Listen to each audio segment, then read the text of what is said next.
Aloha, it's Katie, and if you're a student watching this in college, high school, or middle school, you can probably relate to these two things.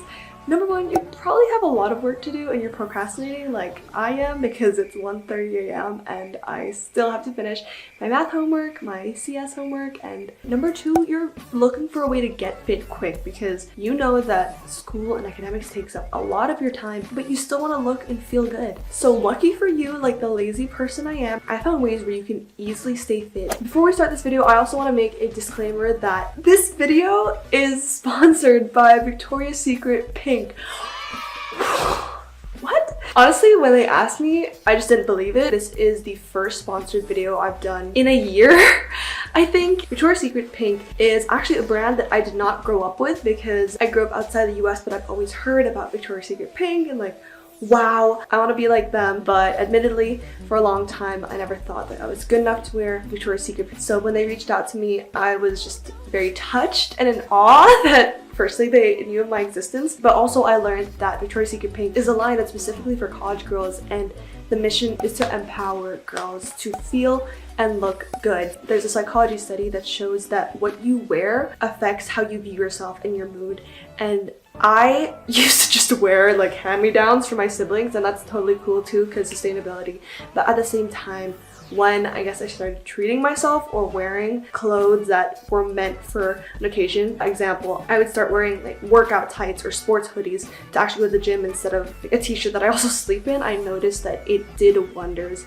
for my attitude, and I'm all about being confident in what you do. And I just hope that this is a lesson that you keep in mind in the future for whatever you do, just to dress the part because it will make you so much more motivated. And I have thought that when I've been going to the gym in Victoria's Secret Pink or when I've been using their lounge to just treat myself after a long day of college. It's very versatile and functional. Like, I've gotten a lot of compliments for my leggings actually from my friends because some of them are supposed to make like your back really flattering. Don't even get me started on how amazing the bras are. Now, I don't normally talk about like innerwear or lingerie because I'm pretty conservative on my channel, but let me just tell you that it's the first time I ever tried Victoria's Secret Pink bras and I just felt like boss, whatever. Also, they have really solid college accessories like backpacks, which have so many zippers. This one especially is a campus backpack made for college students. The only thing is I admittedly don't use cheetah print. I'm gonna shut up now, but if you want to check out any of these products or their line, I will link it down below. I highly encourage you to check it out.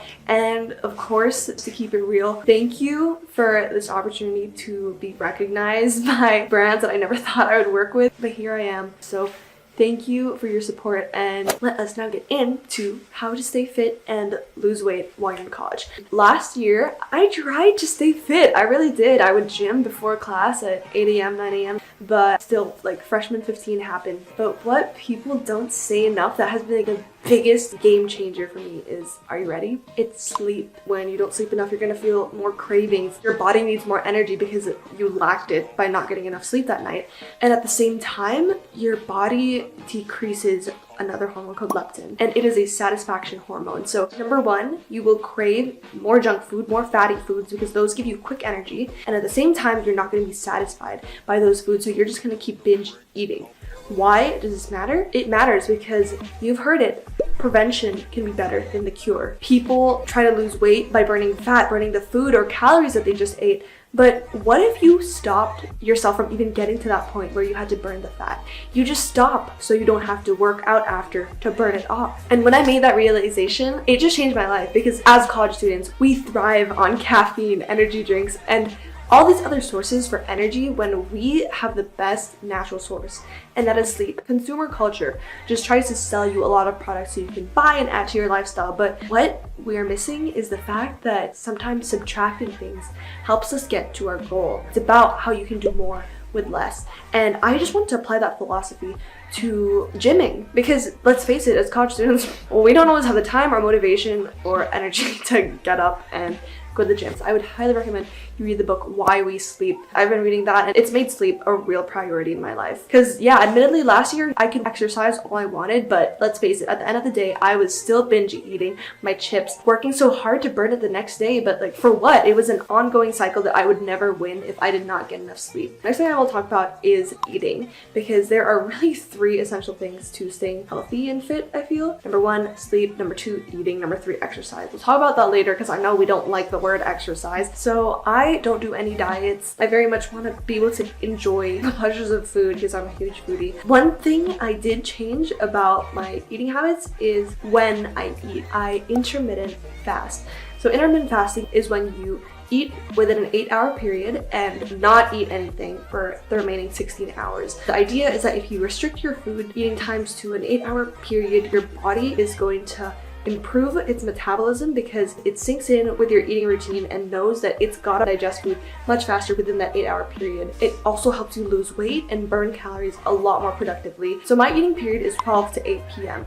And what happens is when I'm approaching the end of my fast at around 11 a.m. or 12 p.m. the next day, my body has not eaten in a while. And what your body does is it will normally resort to burning carbs first for the quick energy. But when you don't have as much carbs, your body needs to look for an alternative source for energy, and that is fat. So when you exercise towards the end of your 16-hour period, you end up targeting your fat exactly and burning that. I was reading an article on CNN Health, and people who would exercise before they ate breakfast could burn up to 20% more fat by doing that.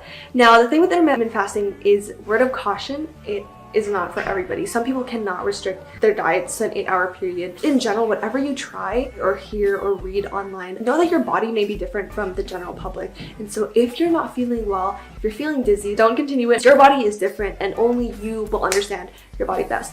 Another thing is, I know 16 to 8-hour ratio is pretty difficult to maintain, and I'm not gonna lie, I'm not perfect on it. If you still follow this fasting period 5-6 days out of 7 days in a week, you will still reap so much more advantages compared to if you just didn't follow it every day. So in a way, like, you can store up your brownie points for 6 days by following the fast, and then on the last day you have leeway to, I don't know, treat yourself a bit because you've been doing great for the previous rest of the week. If you're thinking of trying this, I would ease into it slowly. So when I was struggling to cut it down to the 8-hour period, I would expand it to like 9 or 10 hours first. And I think for girls, you can do 14 to 10 or 15 to 9. It's harder in the morning to battle, but I just drink a lot of water and try to suppress like the hunger because I realize it's not really hunger. I mean, you have to be the judge of that, but if my stomach is rumbling a lot, then I will just eat.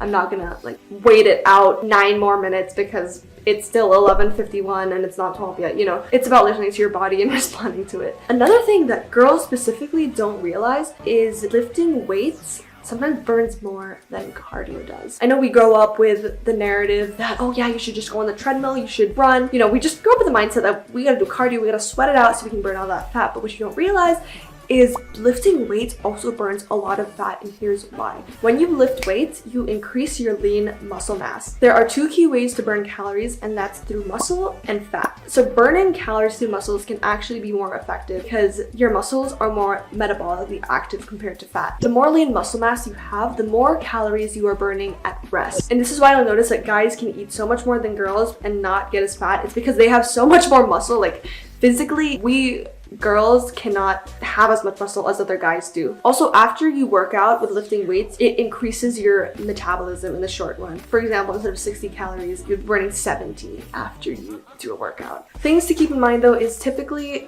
you should lift weights after you've eaten. For me, I try to do my cardio and my fat burning before I eat. If I'm trying to gain muscle, I will do it after I eat so I have more energy and won't like collapse or faint. You gotta eat a lot of protein to repair your muscles. Just always be drinking water. And remember, it's good to push yourself so that you grow, but do not overextend yourself because that's when you might get injured. You might create long-term negative health benefits. I hope you guys found it helpful because these were such game changers to me. And ever since, I've been feeling so much healthier. I feel like I maintain my body much better by following this. And again, I just feel so much more confident and happy with myself.